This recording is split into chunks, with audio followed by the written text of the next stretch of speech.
আমরা SSC HSC পাশ করে ন্যূনতম 6 জিপিএ নিয়ে এই কোর্সে অ্যাপ্লাই করতে পারি। তারপরে হচ্ছে আমরা পরীক্ষা দেই এবং ভালো মার্কস পেয়ে এই প্রফেশনে আসার সুযোগ পাই এবং আমাদের মার্কস হচ্ছে 40-এ পড়া পরে সবাই এই কোর্সে আসার সুযোগ পায়।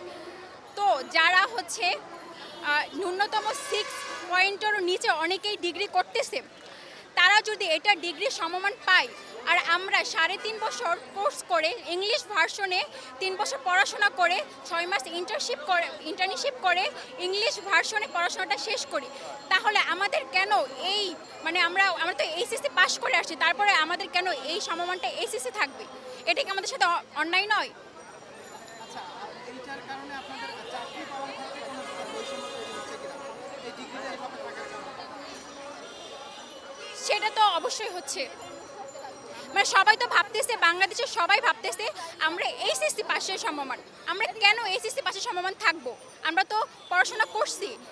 তারা যদি 6 পয়েন্টের নিচে ডিগ্রি করতে পারে, তাহলে আমরা ভালো একটা মার্কস পেয়ে এই প্রফেশনে আসার পর কেন আমরা ওই এইচএসসি পাশের সমমান এইটা থাকবো?